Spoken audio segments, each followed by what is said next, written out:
انصاف lawyers forum کے زیر اہتمام سیمینار سے خطاب کرتے ہوئے وزیر اعظم عمران خان نے کہا کہ ہمیں اپنے نوجوانوں کو اسلاف کے اقتدار اور سنہری اصولوں سے آگاہ کرنا ہے۔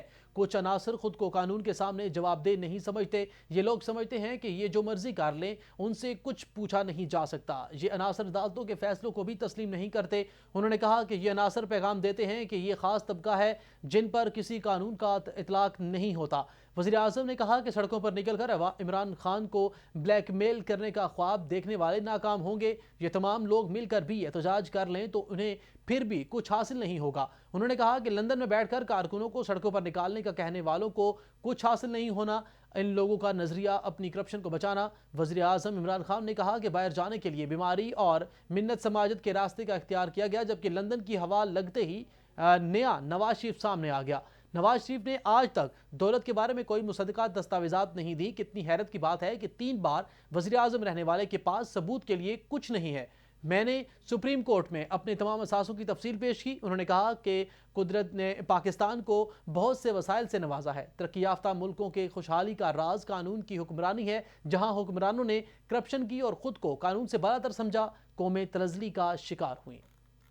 یہ ایک پاکستان میں فیصلہ کن وقت ہے۔ یہ جو سارے بے روزگار سیاستدان اکٹھے ہو گئے ہیں،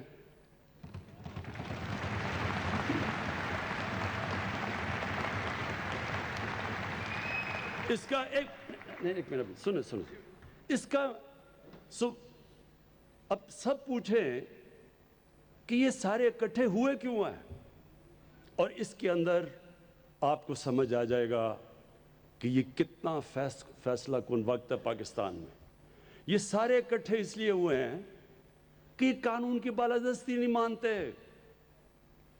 یہ کہہ رہے ہیں اصل میں کہ ہم قانون سے اوپر ہیں، ہم جواب دہ نہیں ہیں، ہم چوری کریں، ہم ڈاکے ماریں، ہمیں کوئی ہاتھ نہ لگائے، ہم اگر کوئی ہاتھ لگائے گا تو جناب یہ انتقامی کارروائی ہوگی، عدالت فیصلہ کرے گی۔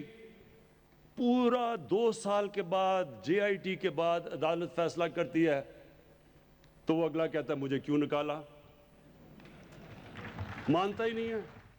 وزیر اعظم عمران خان سے فیس بک کی چیف آپریٹنگ آفیسر شیرائل سینڈبرگ نے ورچوئل ملاقات کی ہے۔ ملاقات میں پاکستان میں فیس بک کی سرمایہ کاری اور لٹریسی کے اقدامات کو ڈیجیٹلائز کرنے سمیت کرونا وائرس کے حوالے سے اشتراک کار پر تبادلہ خیال کیا گیا۔ وزیر اعظم عمران خان نے پاکستان میں فیس بک کی سرمایہ کاری کا خیر مقدم کیا اور کہا کہ کمپنی سرمایہ کاری میں اضافہ کرے۔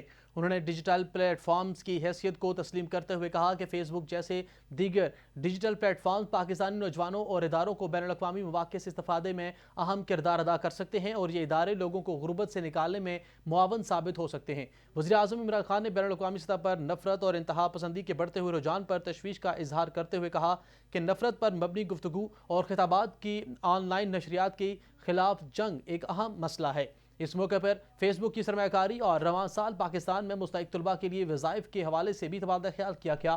ورچوئل میٹنگ میں فیس بک کے عطیہ خون کے حوالے سے اقدامات پر بھی گفتگو کی گئی۔ اس موقع پر پاکستان کو پولیو سے پاک کرنے کے حکومتی اقدامات میں فیس بک کی معاونت پر بھی تبادلہ خیال کیا گیا۔ وزیر اعظم عمران خان اور شیرائل سینڈبرگ نے فیس بک کے شی مینز بزنس پروگرام پر بھی تبادلہ خیال کیا ہے، جس کے تحت پاکستان بھر میں تقریباً 6700 خواتین کو تربیت فراہم کی جا رہی ہے۔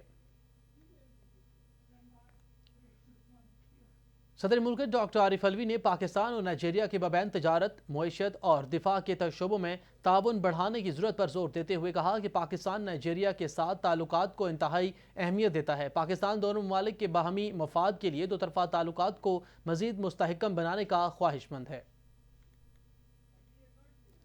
نائجیریا کی سبکدوش ہونے والے ہائی کمشنر میجر جنرل راشیپو اولنجیو نے الوداعی ملاقات کے دوران گفتگو کرتے ہوئے صدر مملکت ڈاکٹر عارف علوی نے کہا کہ پاکستان اور نائجیریا کے مابین دو طرفہ تعلقات میں بہتری کے لیے اعلیٰ سطحی رابطوں کو فروغ دینے کی ضرورت ہے۔ صدر مملکت نے نائجیریا کے سفیر کو بھارت کی غیر قانونی تسلط میں جموں کشمیر میں بھارتی سیکیورٹی فورسز کی جانب سے ہونے والے مظالم کے بارے میں بھی آگاہ کیا۔ انہوں نے کہا کہ عالمی برادری جموں کشمیر تنازع پر پرامن حل اور ہندوستان میں مسلم اقلیت کے تحفظ کے لیے اپنا کردار ادا کرے۔ صدر مملکت نے پاکستان اور نائجیریا کے مابین دو طرفہ تعلقات کے فروغ کے لیے سبکدوش ہونے والے ہائی کمشنر کی کوششوں کو بھی سراہا۔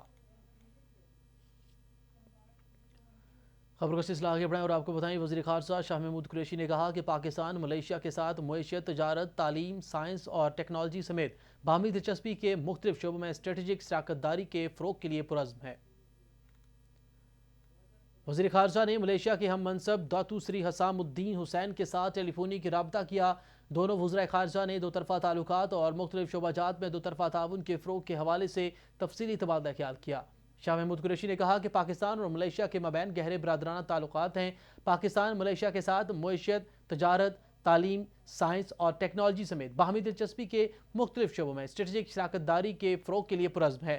دونوں وزرائے خارجہ نے پاکستان اور ملیشیا کے مابین پائے جانے والے دو طرفہ تعلقات پر اظہار اطمینان کرتے ہوئے کرونا وبا کے دوران دو طرفہ مثالی تعاون کو سراہا۔ وزیر خارجہ شاہ محمود قریشی نے کرونا وبا کے دوران ملیشیا میں مقیم پاکستانی کمیونٹی کا خصوصی خیال رکھنے پر ملیشین وزیر خارجہ کا شکریہ بھی ادا کیا۔ وزیر خارجہ نے دسمبر میں ملیشیا میں ہونے والی ایشیا پیسیفک اقتصادی تعاون کے اجلاس میں کامیاب انعقاد کے لیے نیک تمناؤں کا اظہار کیا۔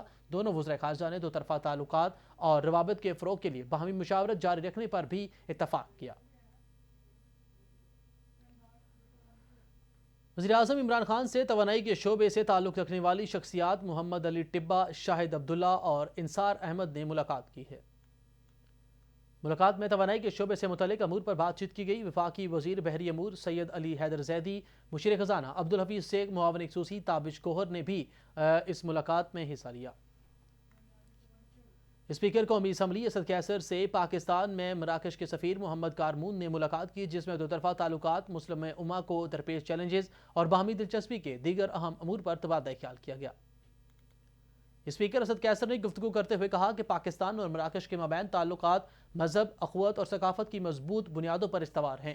پاکستان مراکش کے ساتھ اپنے برادرانہ تعلقات کو بڑی اہمیت دیتا ہے اور دو طرفہ تعلقات کو مزید مستحکم بنانے کا خواہش مند ہے۔ دونوں ممالک کی پارلیمانوں میں روابط کو فروغ دے کر دو طرفہ تعلقات کو مزید مستحکم بنایا جا سکتا ہے۔ قومی اسمبلی میں قائم پاک مراکش پارلیمانی دوستی گروپ پارلیمانی روابط میں اضافے کے لیے مناسب فورم ثابت ہو سکتا ہے۔ انہوں نے کہا کہ پاکستان میں سرمایہ کاری کے وسیع مواقع موجود ہیں، جس سے مراکش کے سرمایہ کار مستفید ہو سکتے ہیں۔ اسپیکر اسد کیسر نے کہا کہ دونوں ممالک میں اقتصادی رابطوں کو فروغ دے کر دونوں ممالک میں پائے جانے والے تجارتی حجم میں اضافہ کیا جا سکتا ہے۔ پاکستان افریقی ممالک کے ساتھ اپنے تعلقات کو مزید مستحکم بنانے کے لیے لیگ افریقہ پالیسی کے ساتھ اس پر عمل پیرا ہے، جبکہ مراکش کے سفیر نے کہا کہ مراکش پاکستان کے ساتھ اپنے دوستانہ برادرانہ تعلقات کو قدر کی نگاہ سے دیکھتا ہے۔ دونوں ممالک کے مابین دیرینہ تعلقات وقت کے ساتھ ساتھ مزید مستحکم ہو رہے ہیں۔ محمد کارمون نے کہا کہ مراکش پاکستان کے ساتھ دو طرفہ تجارت میں اضافے کے علاوہ معاشی اور ثقافتی تعلقات کو مستحکم بنانا چاہتا ہے۔ دوسری جانب چیئرمین سینٹ محمد صادق سنجرانی سے پاکستان کاٹن جینز ایسوسی ایشن کے چیئرمین ڈاکٹر جاسو مال ٹی لیمانی کی سربراہی میں وفد نے ملاقات کی ہے۔ ملاقات میں چیئرمین سینٹ کو پاکستان میں کپاس کی فصل کی کاشت اور پیداوار میں مسلسل کمی کے حوالے سے تفصیلی طور پر آگاہ کیا گیا۔ وفد نے چیئرمین سینٹ محمد صادق سنجرانی کو آگاہ کیا کہ پاکستان میں کپاس سے تقریباً 15 ملین گھانٹیں بنتی ہیں، جبکہ کپاس کی کاشت اور پیداوار میں مسلسل کمی کی وجہ سے ان کی تعداد 7 ملین تک محدود ہو گئی ہے، اور معیاری بیج اور جدید مشینری کی عدم دستیابی کی وجہ سے کسانوں میں متبادل فصلوں کی کاشت کا رجحان بڑھ چکا ہے۔ کسانوں نے دوسری فصلیں کاشت کرنا شروع کر دی ہیں۔ جب تک معیاری بیج کی نئی ویرائٹی اور جدید مشینری کی دستیابی میسر نہیں ہوگی، بہتری ممکن نہیں ہے۔ کپاس کی کاشتکار اور اس کے پیداوار میں اضافے کے حوالے سے متعلقہ اداروں کی بھرپور توجہ، نئے بیج کی ویرائٹی اور جدید تحقیق کی اشد ضرورت ہے۔ چیئرمین سینٹ محمد صادق سنجرانی نے ملک میں کپاس کی کاشت اور پیداوار میں کمی پر تشویش کا اظہار کرتے ہوئے کہا کہ کپاس پاکستان کی پہچان تھی۔ پاکستان میں اچھے معیار کی کپاس پیدا ہوتی تھی، جس سے اعلیٰ معیار کا کپڑا پیدا ہوتا ہے۔ انہوں نے زراعت کے شعبے سے متعلقہ اداروں بشمول وزارت کامرس، وزارت قومی تحفظ خوراک اور زرعی تحقیق کے اداروں کے مابین مربوط ہم آہنگی کی ضرورت پر زور دیتے ہوئے کہا کہ کپاس کی فصل کی کاشت اور پیداوار میں اضافے کے لیے نجی شعبے کو شامل کیا جائے۔ خاتون اول بیگم سمینہ علوی نے کہا کہ چھاتی کے سرطان کے بروقت تشخیص نہ ہونے کی وجہ سے پاکستان میں ہر سال تقریباً 40,000 خواتین جاں بحق ہوتی ہیں۔ بروقت تشخیص، علاج اور بریسٹ کینسر کے بارے میں آگاہی پیدا کر کے شرح اموات کو کم کیا جا سکتا ہے۔